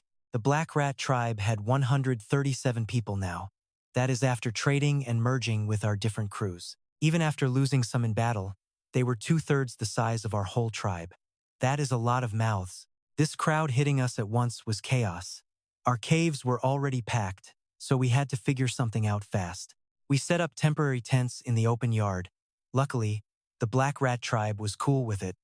No complaints. Tents were their jam anyway. Plus, once they saw all the gear our tribe had, they were totally sold on us. Forget the tech, just seeing our massive piles of meat and animal hides made them feel like they won the lottery. We even had live livestock. At this rate, they would probably sleep in a barn and still be stoked about it. They started pitching tents right next to the animal pens. I had to scream, "Stop! Hold up! Everyone just stop!" I saw where they were setting up and panicked. Their leader looked at me like I was crazy. "Boss, what is wrong?" Big Rat was leading the crew and seemed confused. "Look," I told him, "you cannot live that close to the animals. You will get sick, and the kids will get kicked by the beasts. Besides, I have other plans for this dirt. Just set up the tents near the caves." He nodded, but then he got curious. "What are you doing with this spot?" "Don't worry about it. You would not understand anyway. It is not just the land I need, it is what is on it. From now on, everyone goes to the bathroom right here. No more going wherever you want. I need that soil later." I did not feel like explaining chemistry to him. Big Rat just nodded, totally lost on why I wanted manure dirt. He had no clue about the dirt, but he got the bathroom part. No peeing where people live. Simple enough, right? His old tribe was a mess, but he liked the idea of a place that did not smell like a total sewer. At least the campsite would not stink. With the tents moved, I breathed a sigh of relief and got back to work. "Hey Purple, fire up some more pottery for the new guys. I also need some big water jars. Get on it." I gave the orders to Limpy. He looked at me and asked, "Boss, what about all that copper ore we got? Are we not smelting copper?" He loved the forge way more than playing with mud and clay. He sounded pretty bummed. He was clearly disappointed I was skipping the metalwork. He just had to remind me about the copper again. "Man, relax. Let the other guys handle the basic smelting. I need you for the final touch later. Now, go make some pots. You are the best potter in the tribe. If anyone else does it, it looks like trash. Only you can do it." I was basically treating him like a kid, but it worked. He grinned and promised to make the best pottery ever. He ate up the praise. Everyone got to work, and by sunset, we had a row of simple, pointed grass tents. The tents were up. Under the elders' orders, the newcomers started getting their hair tied back and settling in for dinner. We handed out ceramic bowls and chopsticks. It was our first big family dinner. Everyone was digging in and feeling good. The vibe was great. After eating, everyone gathered around the campfires to hang out and share stories from the day. The guys were geeking out over our weapons and tools. The women started swapping tips on weaving grass sandals and baskets. Our elders took the lead, teaching the new kids the ropes. While they worked, they started teaching them our tribe's language. As the last bit of light faded, I was out there with a copper shovel and a wheelbarrow, looking very busy. The elder walked up, totally confused. Boss, why are you digging a toilet? Does that junk actually have a use? Toilet? Are you blind? I am not digging a toilet. I am digging up the dirt right next to it. Okay? I was annoyed. It is not poop. It is the soil. The elder just kept bugging me. Why do you need it? You cannot make pottery with that. Just go figure out the mining. We have too many people and not enough stone. He just would not shut up. Look, I told him, what do you think I am doing? This dirt is for mining. I am digging this up so we can blast some rocks. Stop worrying. I know exactly what I am doing. Man, I was already holding my breath because of the stench. Having the elder nag me while I was suffocating was the worst. I was totally losing my patience. Digging dirt just to mine stone? The elder definitely thinks I'm hiding my true goal. He thinks I'm just digging a toilet. If he knew the truth, I'd seriously want to spit salt water in his face. Salt water near an outhouse? Nope, that's saltpeter. What's it for? Oh, just making some explosives to blast open the salt mine. Saltpeter is the key. If you can't find it naturally in the wild, the best way to get it is near toilets. Why? Because animal waste is actually packed with this stuff. You can find it in dry farm outhouses or pig pens. Look around cow sheds or even the base of old mud walls.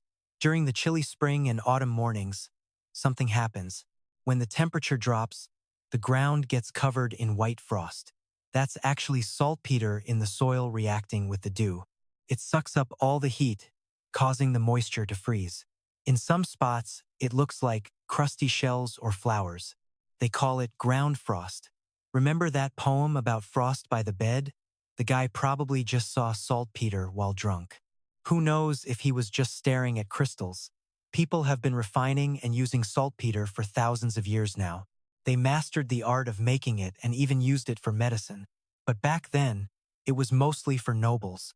Ancient rich folks were the only ones enjoying ice in summer. They also called this stuff firestone, legendarily powerful stuff. It was said to destroy anything, so alchemists loved it. They'd mix it with random junk and toss it in furnaces. Usually, they just ended up blowing themselves up.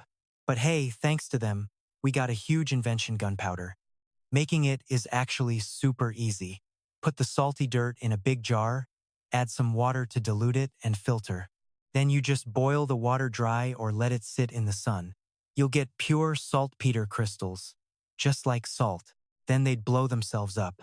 But thanks to them, we got gunpowder, one of the 4 great inventions. Making it is easy. It's no secret. Just put the salty dirt in a big jar, add water to dilute it, and filter the mud out. Boil that filtered water until it's dry or let it sit in the sun. You'll get pure saltpeter crystals, just like refining salt. These refined crystals are the prize. Anyway, keep supporting the story. I really need those votes and likes right now. We're lacking support lately, even for the nominations. Chapter 91: Sulfuric Acid. That night, he got to work. He used a cart and shovel to scrape a whole layer of dirt from around the animal pens and the toilets. He piled enough dirt by the cave to make a small hill. It looked just like a giant burial mound sitting there. Next morning, he got 4 women to dissolve the dirt in big jars of water and wait for the mud to settle. They used licorice to filter the water and boiled it in ceramic pots until yellowish crystals finally started to form. It looked just like salt. Chief, is this salt? Why is there salt in the dirt right next to the outhouse? The elder and the cripple were stunned. They thought he was making some cool new invention, not just extracting salt. But it wasn't salt. This is saltpeter. You can't eat it, it's toxic. Everyone, stay back and do not touch this stuff. He warned them before they could make a mess. Wait, it's not salt? And it's poisonous? Why waste all our firewood then? The cripple was confused about wasting wood. I know what I'm doing. It has a purpose. So stop worrying about it. Just go knead that white clay. I've got some things to mold in a bit, he told the skeptical cripple. Is it another clay pot? I've mastered those already. I can just make it for you right now, he boasted confidently. It is a pot, but a new design. Just prep the clay and I'll do the rest. A new kind of pot? I'll go get ready. The cripple loved learning new things and sprinted off. That guy is obsessed with burning stuff lately. But honestly, fire is amazing. It's the only reason humans were able to take over this entire planet and rule it. No fire means no cooked food. And without that, our brains would have stayed small and never would have evolved. Without fire, we'd have no bricks, no glass, and no metal. We couldn't even clear the fields to grow crops. Without fire, humans would still be nothing but monkeys sitting in trees eating raw leaves all day long. On this planet, he knows more about using fire than anyone else. He showed the women the extraction process twice. Then he left them to it. He had other things to do, like finding a way to blow up solid granite. Black powder definitely wasn't enough. It would take a massive amount just to blast that cave entrance wide open. He couldn't even find enough ingredients for it. He had saltpeter and carbon, but he was missing the sulfur. He could get it from pyrite, but the yield was tiny and refining it was a total pain in the neck. Even then, it wouldn't be strong enough. So he used his limited resources to create the most powerful explosive possible. Nitroglycerin. He could extract glycerin from fat, and thanks to that wolf attack, the Han tribe had plenty to use. Animals are plenty, but I am missing nitric acid. To make it, I need saltpeter and sulfuric acid. Since I do not have any sulfuric acid, I have to use pyrite. Real pyrite is not pure. It is mostly carbon, silica, clay, and iron sulfide. Turning this rock into acid is a major grind. To get sulfuric acid, I have to turn them into metal sulfates first. Time for a reduction reaction. Reducing pyrite is easy, just add heat. But do not put it in a kiln or it might explode. Find some flat ground and pile up firewood. Then, grab the pyrite flakes and stack them around the wood. Stack them until they look like a tiny mountain. Bury the wood inside, but leave a few ignition holes. Leave vents at the bottom, then cover everything with dry grass and a thick layer of wet mud. It is like making charcoal. Leave vents at the top and bottom because the reduction reaction needs oxygen. Use a branch and some fire to light it from the bottom. Pyrite is packed with carbon and sulfur. These minerals will burn fast inside that mud shell. This slow cooking process takes at least 2 weeks. Eventually, the iron sulfide becomes iron sulfate, and the clay turns into aluminum sulfate. It is science, baby. Now I have the metal sulfate salts needed for sulfuric acid. While that cooks, I will build my gear. I need to make some special equipment to refine the acid, mostly a distillation pot and a condenser. Like I always say, everything starts with fire. That fireproof clay the old guy found is finally ready. I start molding the clay while the old man watches. He has no idea this is a one-time show. He will never get another chance to see me make this. Teaching him is a total waste of time anyway. Nobody needs to make sulfuric acid every day.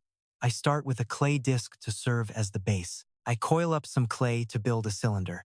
Then, I use water to smooth out all the seams. The top edge stays open. The next big thing I need is a lid for this distillation pot. Smelting pots do not need lids, but this one does. Plus, it needs a built-in chimney on top. I mold a clay disc wider than the pot so it fits snug. When in use, I will seal it. Wet mud will seal the joints so gas only escapes through the vent. It looks like a pressure cooker. It is just like a kitchen pressure cooker, but without the valve. The condenser is another clay pipe. The connector has to fit the chimney perfectly. I also mold some elbow joints to link everything up. The most critical part is the double-layered condenser. Basically, a small pipe tucked inside a much thicker one. The outer pipe is open so I can pour in cold water. Steam inside the small tube will condense. The steam turns into liquid and flows out the other end. Think of it like a straw in a bottle. The straw carries the gas while the bottle holds the cold water. It is a simple cooling system. Basic middle school physics. Honestly, and since I went to military college, this stuff is a total breeze. I make 3 identical sets, one for sulfuric acid, one for nitric acid, and one for refining soda, specifically sodium carbonate. I found some natural soda before, but raw minerals are just too messy to use. You cannot use raw ore directly, so it needs refining. Once I finish molding, I let them dry. The old man can handle the firing process. He can just bake them with the regular daily pottery. With the prep work finished, I head out to check on the animals. Time for a little farm inspection. The wild buffalo are shedding like crazy. Their fur is falling out in massive clumps, exposing their skin. These buffalo are not like water buffalo. They grow thick winter coats and ditch them once it gets warm. Most animals do this. It is a brilliant way to stay cozy. If only humans could grow winter jackets. That would be awesome, right? I cannot help but be impressed. Even the llamas are shedding their coats. They are not going bald. Their coats are just thinner now. They still look like fluffy stuffed animals. So cute. The rabbits are shedding too, and I have over 20 now. A few are already pregnant again. They really multiply fast. Shedding means the warmth is here. Night temperatures are finally staying above 0 degrees. It is planting season. I might even use animal shedding as my official cue for spring starting next year. If they are shedding, the temperature is definitely high enough. Animals sense the environment way better than us. Since I do not have a thermometer, I have to stick with the most primitive methods available. Spring is officially here. The animals are shedding, which is nature's way of saying it's finally planting time. That night, I started hunting for the seeds we saved. We had wild rice, peanuts, and even some chili peppers. We also needed hemp and those man-eating plants. But those won't go in the fields, they belong on the mountain. For these seeds, the peanuts need to be shelled first. Then they get a good soak. All 4 baskets need work. That afternoon, I grabbed a few girls to sit in the dirt and start cracking open all those peanut shells. We put the shelled nuts in big water jars. The rat priest looked totally confused, like he had no idea why. He's like, "Why shell them if you aren't eating? Aren't these for snacking?" "Chief, what are you even doing right now? Why aren't you eating these hard seeds?" you asked, crouching down beside me to get a better look at everything. "Listen, we have to plant these hard seeds, and they're called peanuts. Get used to saying it, peanuts." "Planting? What even is that?" He kept asking questions while I tried to focus on getting the seeds ready. "Planting means we bury these seeds in the spring and water them. By autumn, one seed grows into a whole plant. One tiny seed turns into dozens or even hundreds of peanuts. Our 4 baskets will soon become hundreds, maybe even thousands." "Is that for real?" The rat priest's jaw almost hit the dirt.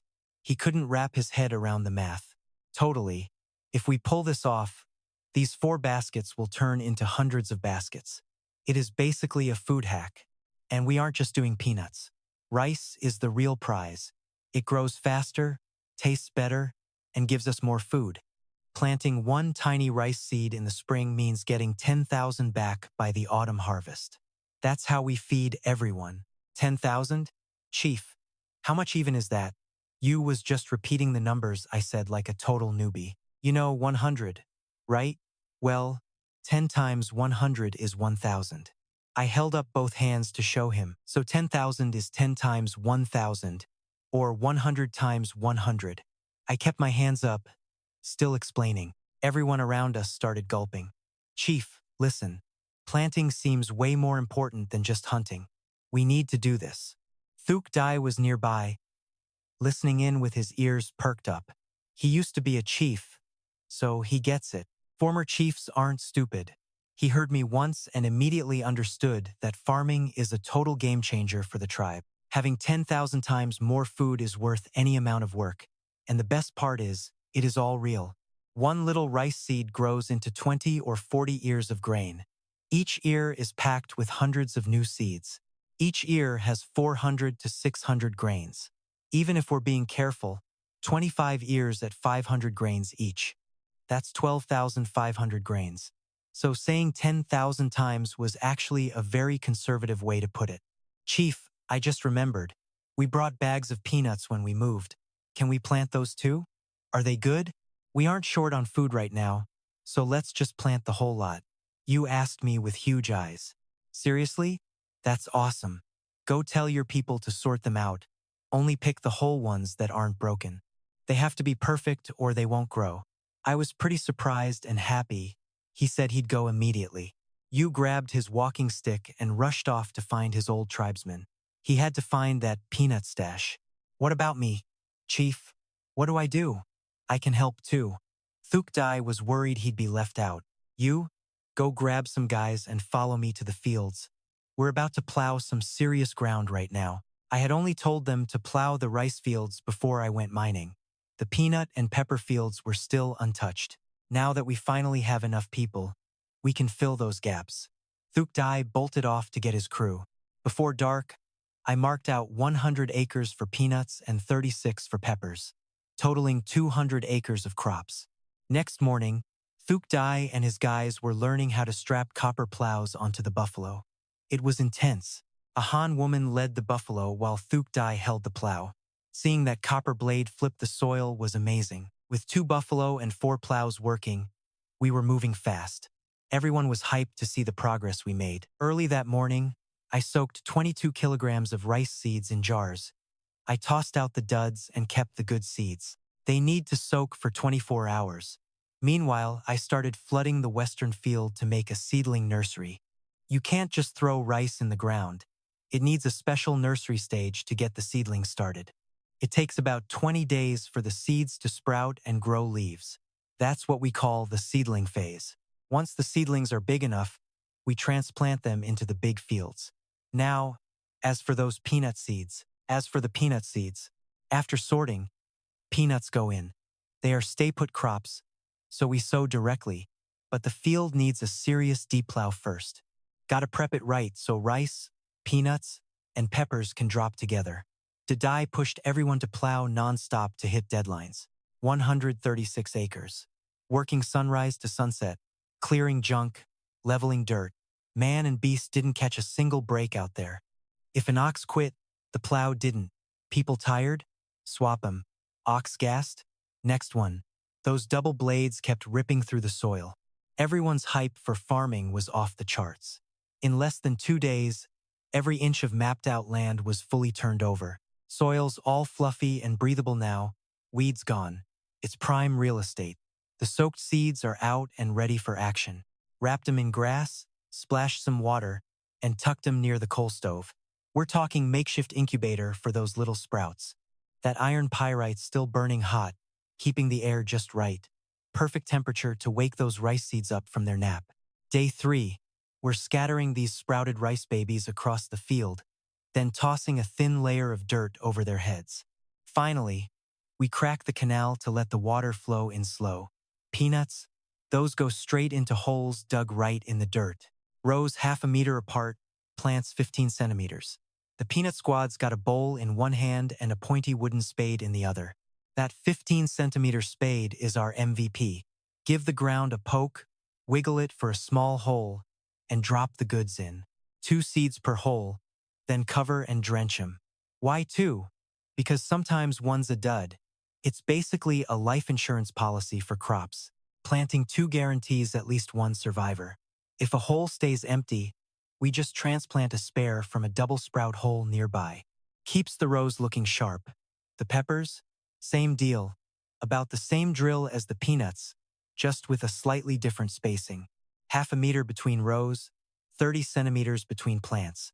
Just dig a hole, drop some seeds, and move on to the next. Cover and water, just like the peanuts. During planting season, every Han tribesman over 8 years old was out in the dirt.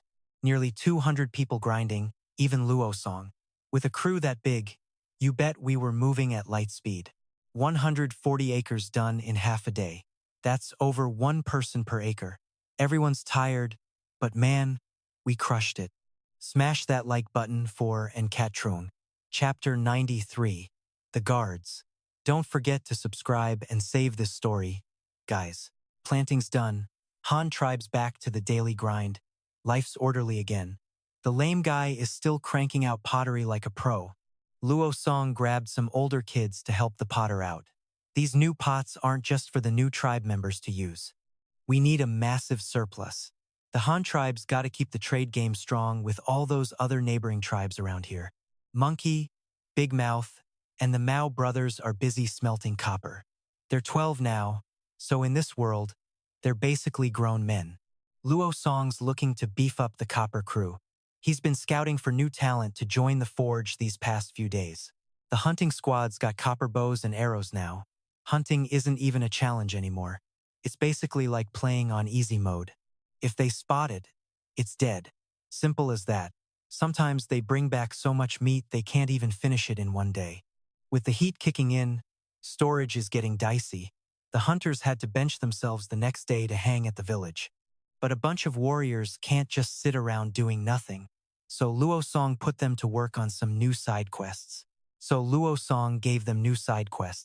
Some headed to the back mountain to harvest those man-eater tree thorns.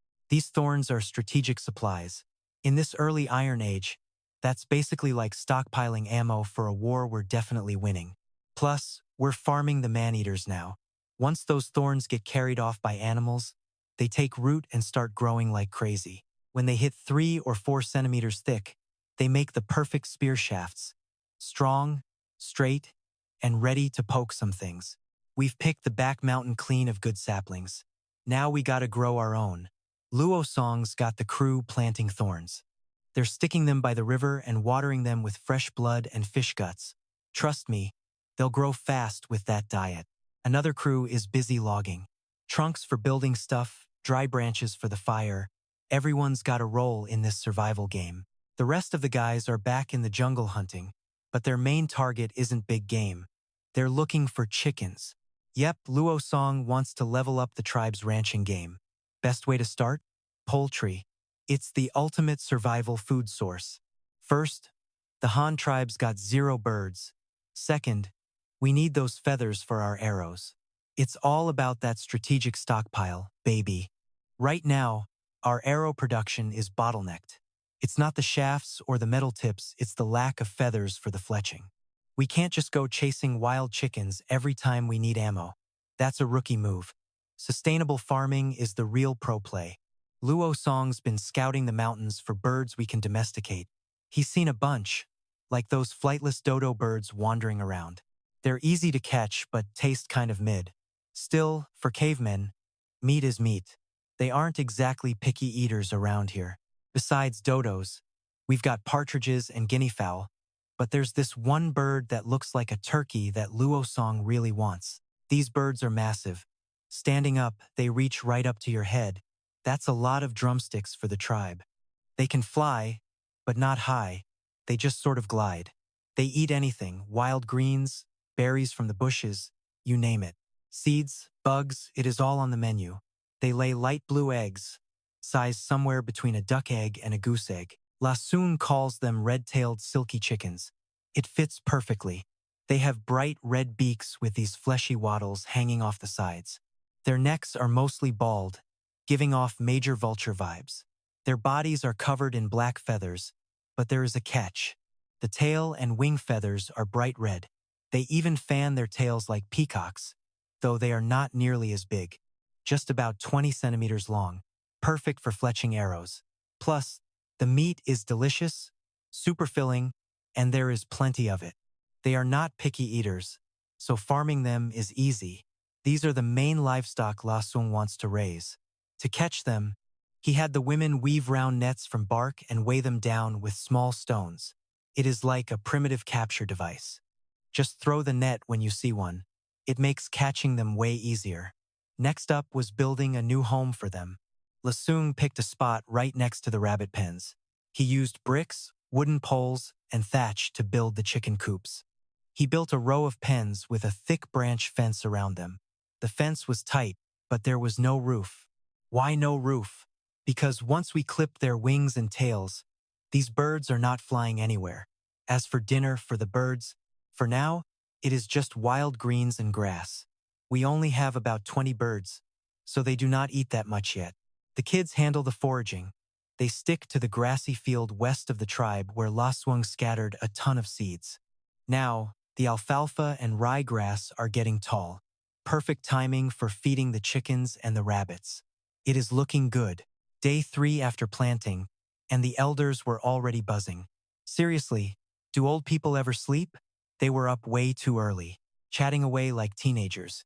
La Suang stepped outside the perimeter, heading toward the artificial river to wash his face and wake up. Before he could even get there, The elder and Thukok started shouting. Chief, you have to see this. The rice. It is growing. The rice is up. Lasung's morning brain fog vanished instantly. He bolted toward the field like his life depended on it. He looked at the nursery. Tiny green sprouts were popping up everywhere. The seeds had officially broken through the soil. Game on. Yes, it is actually happening. Real food is coming.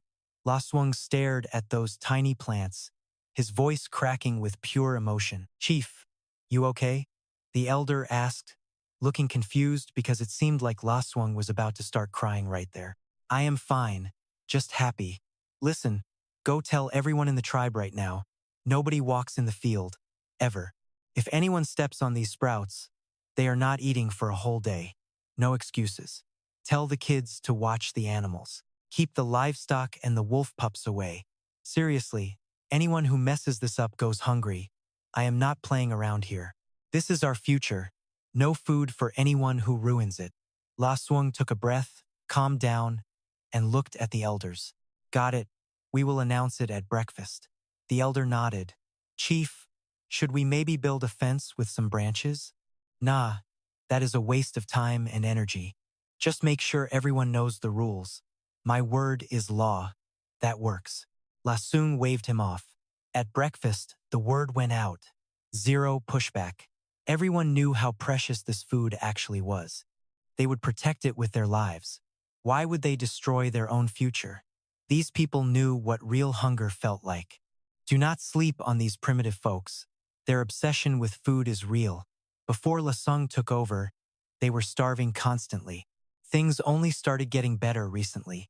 If they saw how modern people waste food today, they would probably lose their minds. Seriously, you would get beat up for not clearing your plate. By day 7, the peanuts and peppers were finally popping up too. The rice had its first leaves. The whole field was a vibrant, pulsing green. Everything was finally coming to life. We had over 30 chickens now. The rabbits were about to pop out babies too. Lasung looked at his growing farm, but he knew he was missing something. Metal production. That is what decides if a tribe levels up or stays stuck. Copper was low before, so he could not build much. But a fresh shipment of ore just arrived. Time to reboot everything. The big plans were back on. Most important? Harnesses and four-wheeled wagons. He was looking at the giant deer for this. Those massive deer are basically horses, perfect for riding, but without stirrups or a proper saddle, it is a huge risk. He did not want to break his neck trying to ride one bareback. One wrong move and crack. Safety first, always. Falling? Not on my watch. Making saddles and stirrups is a total breeze. Stirrups are just 2 bronze semicircles. I made the saddles from wood and rabbit skin, then added bronze handles to the front and back for grip. Threw on some copper rings for locks, a buffalo leather whip, plus the bit and bridle. Boom. The whole harness is finished. These big antlered deer have 2 toes on their hooves, so I totally skipped the whole shoeing process. Iron shoes? No way. You cannot put iron shoes on those hooves anyway. Looking at my finished gear, I was dying to grab a deer. I picked a prime buck, strapped the gear on, and took him for a spin around the tribe's western grass fields. Feet in the stirrups, left hand on the reins, right hand swinging a vine whip like a total pro. Just keep swinging. This massive buck was not happy about being ridden. I had to use the whip to show him who is boss. Man, the chief is incredible. I want to ride that deer too. If I had that mount, I would be flying. One guy coming back from chicken duty says, the chief is the goat. He literally invented everything we have in this tribe. Pottery, bronze smelting, ranching, even peanut farming. Now I heard the chief wants to crack open a whole mountain. No joke. His buddy whispers, open a mountain? Which one? How do you even do that? The guy looked like he saw a ghost. Shh. Keep it down. Word is he wants to mine salt, that salty stuff we have been eating lately. You know the one. Not sure if it is for real or if he is just messing with us. Just keep it on the down low. I will not say a word. I just want to see him try it. How does a kid like him end up in charge? You think you can handle it? Have you seen the bows the old guys use? Those things are straight up lethal. You can drop someone from a mile away. The chief invented that too. Honestly, I really want one for myself. The woodworkers are on it. Let's get these chickens home. Even with long arrows, you would probably just miss anyway. They kept chatting as they headed to the tribe's chicken coop. They had a bunch of birds that needed to be caged. I hopped off the deer and put him away to rest. Time for the next project. The Han tribe needs water storage. Right now we have pottery, but moving it is a nightmare. 1. It breaks instantly. 2. You cannot even seal the top. Even with a lid, the water just splashes everywhere. Total mess. So, I decided it was time to build some wooden barrels. I have wanted to do this for a while, but you need copper rings to hold them together. We were low on copper. That held me up. Most people think you need glue to keep a barrel from leaking. They have no idea how it works. It is not about glue or magic. The secret to a waterproof barrel is all about raw pressure, just pure physical force. You just squeeze every single board together so tight that there is absolutely no room for water to sneak through. I am making a standard 100-liter barrel. It is 67 centimeters tall and built to last. The ends are 53 centimeters wide, the middle is 59, and the wood is 2.5 centimeters thick. I used the leftover Phoebe Genin wood from when we built the boats. Might as well put that scrap wood to use. The pieces were too short for a ship, but they are perfect for barrels. I just need to trim them down a bit. I will cut them all to the same length, then shave the ends narrow while keeping the middle nice and wide. Chief, is this really going to hold water? When we built the boat, we had to use glue for everything. Wood Dunn was totally confused. I told him, "Look closely. Do you see any gaps?" "No." "Then what would you even glue?" Wood Dunn handed me a fresh bronze ring. I started lining up the boards one by one inside that metal circle. I whacked the last board in with a wooden mallet. Suddenly, it looked like a giant trumpet with one end flared out. "Pour some water inside and let it sit over the fire," I ordered. "We need to steam this wood into shape." "Okay, but what about the other side?" Wood Dunn asked. I just sighed. "Remember how we made those wheels? We wrap a rope around it twice, shove a stick in, and twist it until the whole thing cinches shut. Then we slide the bronze ring on and hammer it tight. Oh, and don't forget to slot the lid and base." I showed them how to fit the pieces. "If both ends are sealed tight, how do we get water inside?" Wood Dunn looked lost. "Are you kidding? Just carve a hole in the lid and plug it with a wooden stopper." "Isn't that a huge pain?" he asked. "The hole is so small, filling it up is going to take forever." "Look, I am just showing you the basics. This specific design is meant for shipping. It needs to stay shut.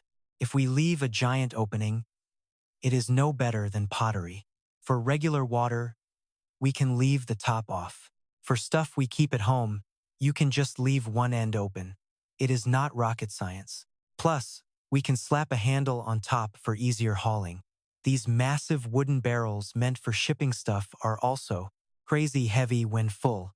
If you can't lift it, just roll it. Come on, guys.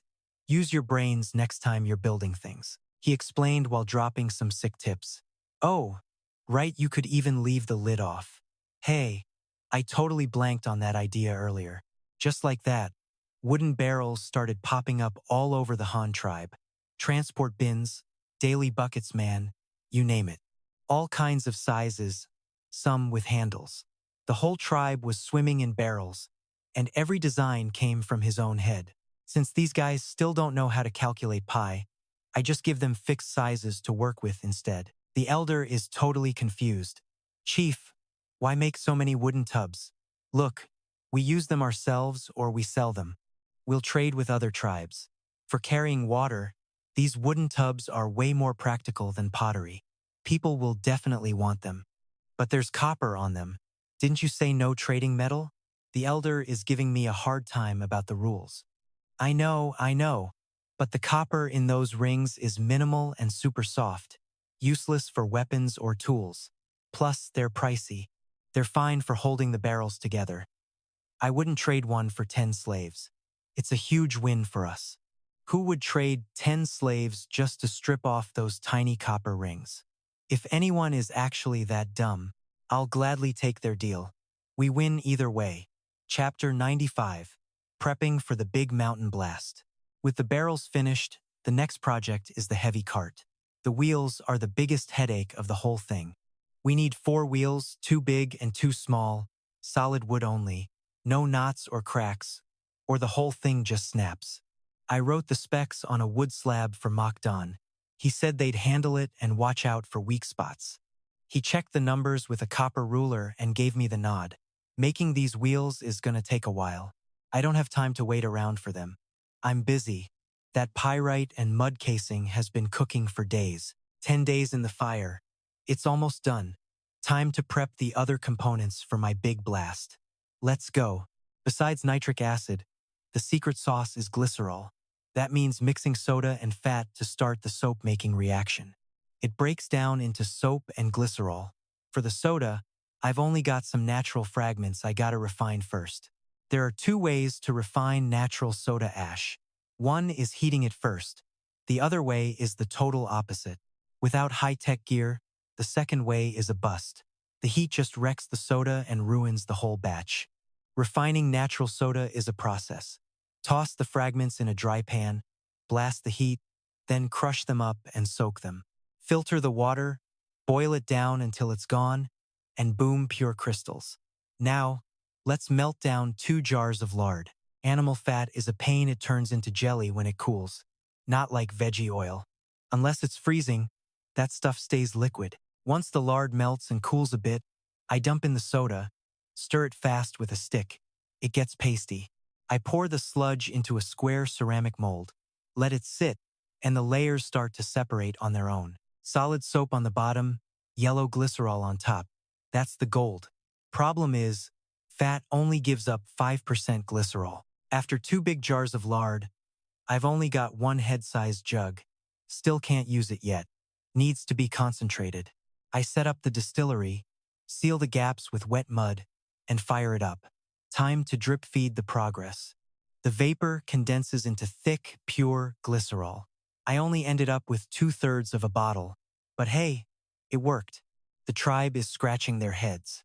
Lately, I'm just burning stuff. No salt, no pottery, no copper. Just wasting time. I'm making a pile of weird junk and telling everyone not to touch it because it's poisonous. They're totally weirded out. Am I turning into a prehistoric Walter White? The elder gets it, though. He knows my fires always lead to something big. Half a month of burning for this? It's not just some toy. It's the mountain-cracking weapon we've been waiting for. Explosives are no joke. On day 13, the pyrite reaction finally finished. I started peeling back that dry mud casing. The iron sulfide inside turned into crystals. The clay is now silica and aluminum sulfate. This is getting real, fast. I set up the distillery gear, pour in the glycerol, and seal the lid tight before connecting the gas tube. I place a bottle at the exit and seal every single crack with wet mud. It has to be totally airtight. Finally, I light the fire. The vapor travels through the tube and condenses into thick drops of concentrated glycerol. At the end, I only got about 2/3 of a bottle back, but the prep work was a total success. The tribe is totally confused. Lately, the chief is just burning random stuff. No salt, no pottery, no copper. I've spent way too much time on this. Now I have a pile of whatever this is. They're totally lost. I told everyone not to touch it. It's toxic.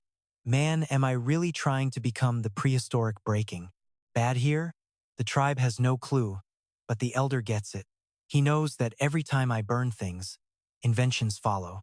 He saw me burning stuff for half a month. Whatever comes out of this won't be ordinary. It's for mountain breaking. A divine weapon? Honestly, that's not far off. This explosive stuff is no joke. It's gonna be crazy powerful. On day 13, the pyrite reaction finally wrapped up. I personally scraped off the layer of dried up mud. The iron sulfide inside turned into crystals. The clay is now silica and aluminum sulfate. This is getting real, fast. He turns the straw and wood into slag and ash, then dumps everything into water to wash the charcoal clean. He picks out the black crystals iron sulfate and sets aside the silica and aluminum sulfate for later. Into the oil still they go. He connects the pipes and condensers, starts the fire, and everyone just stares. He's been at this forever. They're dying to know what's coming out as the pot starts making some serious noise. A huge cloud of steam pours out. The water in the cooling jacket heats up so fast it's basically boiling. He keeps pouring in cold water to keep the temp down. Finally, at the end, clear liquid starts to drip.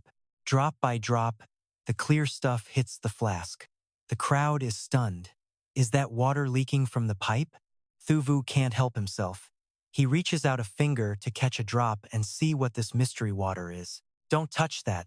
He screams, lunging forward to grab Thuvu by the arm before he makes a huge mistake. He pulls so hard Thuvu hits the dirt. The guy is confused and honestly, a little ticked off about it. He thinks the chief is holding out, keeping these magical secrets for himself instead of sharing them with the tribe. Are you okay? Look, this stuff is lethal. You touch it with your bare hands and it will burn you bad. A drop of water can do all that?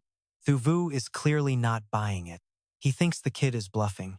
Seriously, I have no reason to lie. If you don't believe me, just watch. He grabs a small clay spoon. He dips it into the liquid and lets a single drop of sulfuric acid fall onto a piece of wood. The wood sizzles instantly. Before they can blink, the acid eats a hole straight through it. The elders are shook.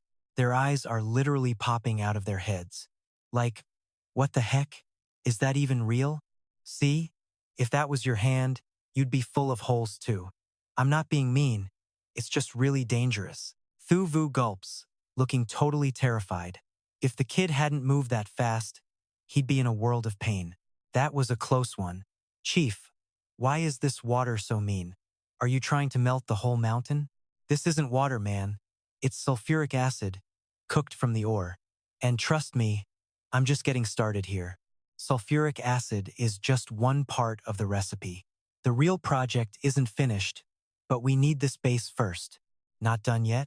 You mean there's something even scarier than this? The apprentice is both terrified and super curious. Oh, just wait. By tomorrow, it'll be ready. You'll see exactly how powerful it is, he says with a smirk. He repeats the pyrite distillation a few more times. Since he has plenty of ore, the iron sulfate is piling up.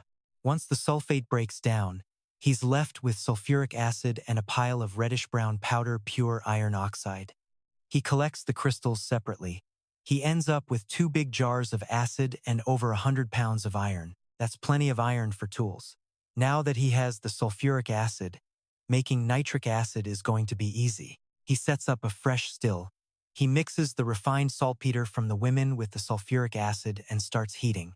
Finally, he's got the nitric acid. With that and the concentrated glycerol, he has everything he needs to go boom. All that's left is to mix them together. But honestly, he's a little scared. One wrong move and well, boom. If he mixes them now, the entire Han tribe is taking a one-way flight to the moon. This stuff is crazy. It's incredibly sensitive and almost impossible to store. The best move is to mix it right before you need it. How sensitive are we talking? Basically, if you trip while carrying it, you're dead. Heat or impact makes it explode. Better to keep the ingredients separate for now. Big thanks to all the readers who are supporting the story. Shout out to the fans and the legends showing love. The author is grinding for votes for Chapter 96. Keep those recommendations coming. By the afternoon, the glycerol and nitric acid are finished. Time for the next step. He has the crew cast a bunch of arrows, but one of them is special. It has a heavy, rounded tip. This one isn't for sniping enemies. It's a custom detonator designed to hit hard and set off the explosive charge.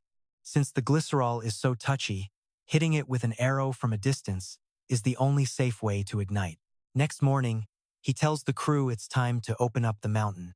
Everyone is buzzing with excitement, ready to blow.